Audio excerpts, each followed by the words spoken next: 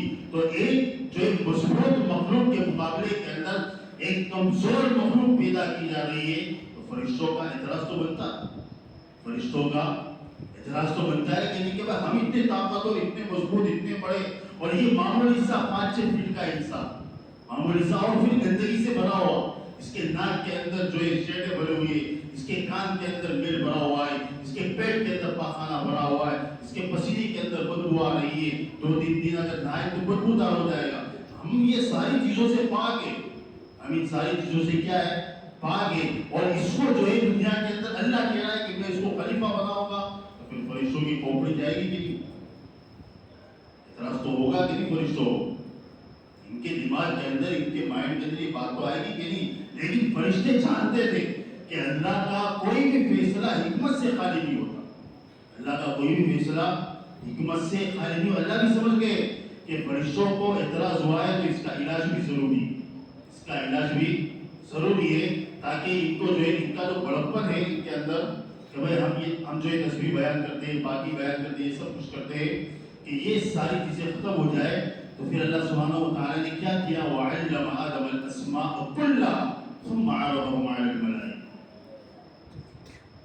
اللہ جان کہتے ہیں فرشتوں کے دماغ کے اندر جو ہلچل چل رہی ہے، اللہ سبحانہ و تعالیٰ اس کو جان کہتے ہیں.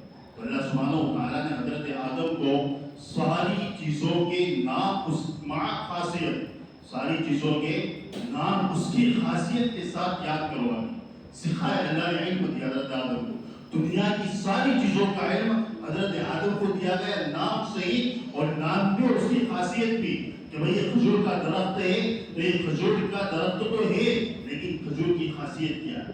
یہ گیہوں ہے تو یہ گیہوں تو ہے، لیکن گیہوں کی خاصیت کیا ہے؟ یہ باجرہ ہے، یہ اناج ہے، یہ چاول ہے، یہ روٹی ہے، یہ سالن ہے، اس کی خاصیت کیا ہے اور کہاں اس کو استعمال کرنا، یہ سارا علم. وَعَلَّمَ آدَمَ الْأَسْمَاءَ، ساری چیزوں کے نام اس کی خاصیتوں کے ساتھ اللہ سبحانہ و تعالیٰ نے حضرت آدم کو سکھا دیا، حضرت آدم کو سکھایا، علم دیا، دین کا بھی اور دنیا کا بھی. اس لیے کہ جہاں آدمی رہنے والا ہے اس کا علم بھی اس کے لیے ضروری ہے کہ نہیں؟ جہاں آدمی رہے گا، دنیا کے اندر حضرت آدم آئیں گے، رہیں گے، تو یہاں دنیا کا علم ضروری ہے ان کے لیے، دنیا کو جاننا ضروری ہے، دنیا کو جاننا ضروری ہے. دین کا بھی علم دیا اللہ نے اور دنیا کا علم بھی دیا. اب جو علم دینے کے بعد اللہ سبحانہ و تعالیٰ نے فرشتوں کے سامنے پیش کیا. ہاں پیش کیا فرشتوں کے سامنے. ثم عرضهم على الملائكة فقال انبئوني باسماء هؤلاء ان كنتم صادقين. اللہ سبحانہ و تعالیٰ کو جو ہے آدم کی فضیلت کو فرشتوں پر ظاہر کرنا تھا، آدم کی فضیلت کو فرشتوں کے اوپر ظاہر کرنا تھا. اب سارا علم دینے کے بعد اللہ سبحانہ و تعالیٰ نے حضرت آدم کو فرشتوں کے سامنے کھڑا کیا، اور فرشتوں کے سامنے کھڑا کرنے کے بعد اللہ سبحانہ و تعالیٰ نے فرشتوں سے کہا کہ تم ان چیزوں کے نام بتاؤ، تم ان چیزوں کے نام بتاؤ. فرشتوں نے کیا کہا کہ ہمارے پاس تو وہی علم ہے جو علم آپ نے ہمیں دیا ہے، ہمارے پاس تو وہی علم ہے جو آپ نے ہمیں سکھایا ہے، ہم ان چیزوں کو نہیں جانتے. پھر اللہ نے حضرت آدم سے کہا کہ تم کہو. حضرت آدم سے کہا، اس لیے انسان کی جو فضیلت ہوتی ہے دوسروں کے مقابلے کے اندر وہ صرف علم کی بنیاد پر ہوتی ہے. اس کی بنیاد کے اوپر ہوتی ہے، صرف علم کی بنیاد کے اوپر. اب اللہ نے حضرت آدم سے کہا کہ تم نام گنوانا شروع کرو. حضرت آدم علیہ نبی کی نام علیہ الصلوۃ والتسلیم نے فرشتوں کے سامنے وہ سارے نام گنوائے جو اللہ نے سکھایا تھا، علم دیا تھا، ساری چیزوں کے نام جو یہ سکھائے اور جو ان کو سنائے اور خاصیتیں بھی سنائے. فرشتوں کے سر جھک گئے، فرشتوں کے سر جھک گئے. اب جو ہے اس کے بعد، اب یہ ساری چیزیں ہو گئی، اب اس کے بعد جو ہے اللہ سبحانہ و تعالیٰ نے اب فرشتوں سے کہا کہ اسجدوا لآدم. بھئی ذہن بنا کے ایک کام کیا جائے تو کام کرنے کے اندر مزہ آتا ہے، وہ کام کرنے کے اندر مزہ آتا ہے. اللہ سبحانہ و تعالیٰ نے پیدا ہونے کے فوراً بعد ہی جو ہے فرشتوں سے نہیں کہا کہ سجدہ جو ہے کر لو آدم کو، نہیں. ان کے جو اعتراضات تھے ان کو ختم تو کرنا کہ نہیں، ان کے جو سوال تھے جو ان کے دماغ میں چل رہا تھا تو سارے سوال و جواب اس کو ختم کرنے کے بعد سورہ بقرہ کے اندر جو آپ ترتیب دیکھیں تو ترتیب سے اللہ سبحانہ و تعالیٰ نے اس قصے کو بیان کیا، تو یہاں اللہ سبحانہ و تعالیٰ نے بیان کیا. تو اسی ترتیب کے ساتھ پہلے اللہ سبحانہ و تعالیٰ نے اعتراض کو سنا، اعتراض سننے کے بعد ان کا جواب دیا، اور جواب دینے کے بعد ان کا ذہن بنایا گیا، ان کا ذہن بنایا گیا. پھر اللہ سبحانہ و تعالیٰ نے ان کو حکم دیا کہ اب تم سجدہ کرو. اب کیا کرو؟ سجدہ کرو. سارے فرشتے تیار ہو گئے, راضی ہو گئے کہ بھائی واقعی کے اندر یہ تو ہم سے افضل ہے, واقعی کے اندر اس کے پاس وہ علم نہیں, وہ نالج ہے, وہ چیزیں جو ہمارے پاس نہیں, جو ہمارے پاس نہیں ہے. چنانچہ یہ لائق سجدہ ہے. اسی لیے حضرت آدم کو مسجود ملائکہ کہا جاتا ہے. مسجود ملائکہ, فرشتوں نے جن کو سجدہ کیا, اور ہم سب بھی مسجود ملائکہ. ہم سب بھی کیا ہے؟ ہم سب کیا ہے بھائی؟ مسجود ملائکہ ہے کہ نہیں؟ ہے. کیسے؟ ہم ہاسپٹل میں آئے تھے, پیدا ہوئے تو فرشتے آئے تھے سجدہ کرنے, آئے تو فرشتے سجدہ کرنے. پھر مسجود ملائکہ کیسے ہوئی؟ ہم بھی مسجود ملائکہ ہیں.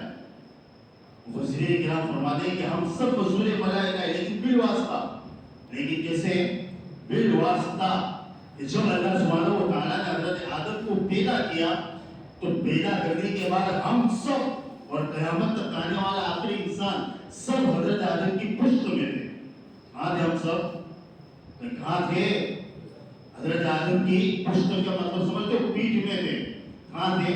حضرت آدم کی پیٹھ کے اندر تھے. تو جب فرشتوں نے آدم کو سجدہ کیا تو بالواسطہ ہمیں بھی سجدہ ہو گیا. بالواسطہ ہمیں بھی سجدہ ہو. لیکن فکر مت کرنا کیا مسجود ملائکہ بھی ہوئے. پہلے اپنے گریبان میں جھانک لیں کہ ہم کیا ہے. پہلے اپنے گریبان میں بھی جھانک لیں کہ ہم کیا ہے. تو حضرت آدم علیہ نبی کی نواز صلاۃ و تسلیم کو اللہ سبحانہ و تعالیٰ نے پیدا کیا. خلقناکم کے اوپر یہ بات چلی تھی. اللہ نے جب پیدا کر دیا, پیدا کرنے کے بعد فرشتوں کے اعتراضات اور ساری چیزیں ہوئی. اب جو ہے فضیلت کو ظاہر کرنے کے لیے اللہ سبحانہ و تعالیٰ نے فرشتوں سے سجدہ کروایا. اب سجدے کے اندر ابلیس بھی ہے, شیطان بھی ہے. اس نے کہا کہ میں سجدہ کرنے والا نہیں, میں سجدہ کرنے والا نہیں ہوں. اس کا جو اعتراض تھا, اس لیے کہ شیطان جو تھا وہ منہ پھٹ تھا. ایسا تھا وہ. فرشتے تو مان گئے, فرشتے تو مان گئے, لیکن یہ اس کے اندر ایک گھمنڈ تھا کہ بھائی میں فرشتوں کا بھی استاد, فرشتوں کا بھی سردار, سارا علم میرے پاس ہے, میں تو بہت پڑھا ہوں. ابھی ایک منہ پھٹتا, اس نے روکڑا جواب, جس کو کہتے ہیں نا اسٹریٹ فارورڈ, کیا کہتے ہیں اس کو؟ اسٹریٹ فارورڈ, کے منہ کے اوپر بول دینے والا. یہ کوئی اچھی صفت نہیں ہے, یہ کوئی اچھی صفت نہیں ہے. اس کو بدتمیزی کہا جاتا ہے. سکھا کہا جاتا ہے. کیا کہتے ہیں اس کو؟ بدتمیز. آدمی کو کم سے کم اتنا علم ہونا چاہیے کہاں بولنا ہے اور کیسے بولنا ہے, کس کے سامنے بول رہے ہیں. علماء کی مجلس ہے, بڑوں کی مجلس ہے, ماں باپ ہے, بڑے بھائی یا جو رشتے دار ہے, ہاں اس طریقے سے بولنا, کم سے کم اتنا علم اس کو ہونا چاہیے. اور کسی بھی مجلس میں کچھ بھی بول دینا, اس کو اسٹریٹ فارورڈ نہیں کہا جاتا, اس کو بدتمیز کہا جاتا ہے. اس کو کیا کہا جاتا ہے؟ بدتمیز کہا جاتا ہے. تو شیطان ایسا ہی تھا, اس نے فوراً کیا کر دیا, کہتے یہ کام مجھ سے نہیں ہوگا, یہ کام مجھ سے نہیں ہوگا. فرشتوں نے سجدہ کیا. اب سجدہ کرنے کے اندر بھی یہ جو سجدہ اللہ سبحانہ و تعالیٰ نے کروایا, یہ سجدہ کون سا تھا؟ اس کے اندر بھی مفسرین کے بڑے بڑے کلام کی بڑی بڑی تفسیر, مختصر ہم بیان کریں گے اس کو. بعض مفسرین کرام فرماتے ہیں کہ یہ جو سجدہ اللہ سبحانہ و تعالیٰ کی طرف سے فرشتوں کو کروایا گیا, یہ سجدہ تعظیمی تھا. یہ کون سا سجدہ تھا؟ سجدہ تعظیمی. تعظیم کے طور کے اوپر حضرت آدم کے سامنے فرشتوں کو جھکایا گیا. اور یہاں سجدے سے مراد مفسرین فرماتے ہیں کہ وہ باقاعدہ سجدہ کرنا مراد نہیں, بلکہ عظمت میں صرف جھک جانا. اس کو بھی قرآن کریم کے اندر سجدے سے تعبیر کیا گیا. بعض جگہ پر سجدہ بول کر رکوع مراد کیا گیا ہے, اور بعض جگہوں کے اوپر قرآن کے اندر اسی ہے جہاں رکوع بول کر سجدوں کو مراد کیا گیا ہے. بعض جگہوں کے اوپر سجدہ بول کر رکوع مراد کیا گیا ہے, اور بعض جگہوں کے اوپر رکوع بول کر سجدوں کو مراد کیا گیا ہے. تو یہاں وہ سجدہ جو آج کل نمازوں میں کرتے ہیں کہ وہ سجدہ مراد نہیں تھا, وہ سجدہ تعظیمی تھا کہ عظمت کے طور کے اوپر فرشتوں نے اپنے سروں کو اس طریقے سے جھکا لیا. سب پہلے بادشاہوں کے دربار کے اندر لوگ آتے تھے تو بادشاہ سلامت کو سلام کرتے تھے. بادشاہ جو سلامت ہوتے, بڑے بڑے دربار لگتے تھے, وہاں جو سر جھکا کر جانا پڑتا تھا. کیسے جانا پڑتا تھا؟ سروں کو جھکا کر جاتے تھے, کہ اس کو سجدہ تعظیمی سے تعبیر کیا گیا ہے. دوسری بات مفسرین کرام فرماتے ہیں کہ سجدہ جو ہے یہ تھا تو اللہ کو ہی. سجدہ کس کو کیا گیا تھا؟ اللہ کو ہی کیا گیا تھا. اور حضرت آدم کو قبلہ بنایا گیا. حضرت آدم کو کیا بنایا گیا تھا؟ اس طریقے سے آج قبلہ کہاں ہے ہمارا؟ قبلہ کہاں ہے؟ بولو تو نہیں پتا، جی بولو کہاں ہے قبلہ؟ قبلہ کہاں ہے؟ مکہ المکرمہ ہمارا قبلہ ہے، پتہ ہے کہ نہیں؟ اس طرح ہم رک کر کے نماز پڑھتے تو کہاں پڑھتے؟ میرے گھر کی طرف نہیں، اس کے گھر کی طرف جھکتے ہوئے ہم، لیکن سجدہ کس کو کرتے ہیں ہم؟ اس چار دیواری کو سجدہ نہیں ہوتا، سجدہ اس چار دیواری کو نہیں ہوتا، سجدہ کس کو ہوتا ہے؟ سجدہ اللہ کو کیا جاتا ہے، لیکن لوگ بیت اللہ شریف کی طرف کیا ہے، ہم کہاں کرتے ہیں؟ بیت اللہ شریف کی طرف، خانہ کعبہ کی طرف۔ تو مفسرین فرماتے ہیں کہ اسی طریقے سے اللہ سبحانہ و تعالیٰ نے حضرت آدم کو قبلہ بنایا، لیکن سجدہ جو تھا یہ اللہ کو ہی کیا گیا۔ سجدہ کس کو کیا گیا؟ اللہ کو۔ اور تیسری چیز مفسرین کرام فرماتے ہیں کہ فَإِذَا سَوَّيْتُهُ وَنَفَخْتُ فِيهِ مِن رُوحِي فَقَعُوا لَهُ سَاجِدِينَ۔ یہ جو سجدہ تھا یہ دراصل اللہ کا جو امر تھا، جو اللہ کی روح جو اللہ نے آدم کے اندر پھونکی تھی، اس امر کو سجدہ کیا گیا۔ اس امر کو اس لیے کہ جب اللہ سبحانہ و تعالیٰ نے حضرت آدم کو جب تیار کر دیا مٹی کے ذریعے سے، خنا کی مٹی کے ذریعے سے، اب جو ہے مٹی کا پتھر تیار ہو گیا، تیار ہونے کے بعد اب اس کے اندر اللہ نے روح کو پھونکا۔ یہ ایک چیز جو دنیا کے اندر کسی کے پاس نہیں ہے۔ آج لوگ بڑے بڑے روبوٹ تیار کر لیتے ہیں، انسان جیسے انسان کی شکل جیسے پتلے تیار کر لیتے ہیں، لیکن کمی ایسے گلو ڈال لی۔ یہ خزانہ کس کے پاس ہے؟ ورنہ آپ دیکھو دنیا کے اندر کیسی کیسی مشینری اور روبوٹ جو انسانوں سے بھی زیادہ تیز اور کسی کیسے کام کرتا ہے، لیکن چلتا مشین سے، اس سے چلتا ہے۔ لائٹ گئی تو اس کے ہاتھ میں ختم، لائٹ گئی تو اس کے حصے ختم ہو گئے، اس کا جو کوئی انجن وغیرہ ختم ہو گیا، اس کا آئل ختم ہو گیا تو وہ بیچارہ ڈھیلا پڑ جاتا ہے۔ لیکن جب سے ہمیں اللہ سبحانہ و تعالیٰ نے پیدا کیا ہے، کبھی بھی ہمارا آئل بدلانے کی ضرورت پڑی ہے؟ پیروں کے اندر، ہاتھوں کے اندر کبھی اس کو کھول کے یہاں سے آئل بدلایا ہو یا پیر کے اندر آئل بدلایا ہو؟ نہیں، اس کی تو مرمت کرنی پڑتی، زمین کو صاف کیا جاتا ہے کس طریقے سے، اور کتنا خربوں لاکھوں کروڑوں کا خرچہ ہوتا ہے اس کے اندر، کتنا خرچہ ہوتا ہے اس کے اندر۔ ہم تو ایسے ہی پیدا ہو گئے، ہم تو ایسے یہاں آپریشن کا خرچہ ہوا ہوگا، ہمارے ماں باپ کو ڈلیوری وغیرہ کا، وہ بات الگ ہے، لیکن دنیا میں تو ایسے ہی آ گئے۔ کوئی چیز ہمارے اندر ڈالی گئی اوپر سے، کبھی اس کا آئل بدلانے کا ہے، اس کا پانی بدلانے کا ہے، یا اس کے ہڈے کے اندر یہ جو برش چلانے کا ہے، مالش کرنے کی ساری چیزیں، کچھ نہیں، بس جب سے پیدا ہوئے تب سے چل رہے، جب سے پیدا ہوئے تب سے چل رہے، پیٹرول ڈیزل پی کے چل رہے، الحمدللہ ہو گیا، وہ تو چلتے رہیں گے موت تک، جہاں تک اللہ سبحانہ و تعالیٰ نے زندگی باقی رکھی۔ تو یہ اللہ سبحانہ و تعالیٰ کی بہت بڑی قدرت ہے کہ اللہ نے حضرت آدم کے اندر روح کو پھونک دیا۔ کیا کیا؟ روح کو پھونکا۔ اب روح پھونکنے کے بعد حضرت آدم کے اندر حرکت آئی۔ مفسر فرماتے ہیں، بعض لوگ فرماتے ہیں کہ جب حضرت آدم کے اندر جو حرکت آئی، وہ سب سے پہلے چھینک آئی۔ سب سے پہلے کیا ہے؟ چھینک آئی۔ چھینک آنے کے بعد حضرت آدم نے الحمدللہ بھی کہا، اور الحمدللہ کے جواب میں اللہ نے کہا یرحم، کہ میں تجھ پر رحم کرتا ہوں۔ حضرت آدم کا جواب کس نے دیا؟ اللہ سبحانہ و تعالیٰ نے دیا۔ یہ پہلا جملہ تھا جو حضرت آدم کے منہ سے نکلا تھا، الحمدللہ۔ اب یہاں سے انشاءاللہ آگے کل بیان کریں گے۔ اللہ سبحانہ و تعالیٰ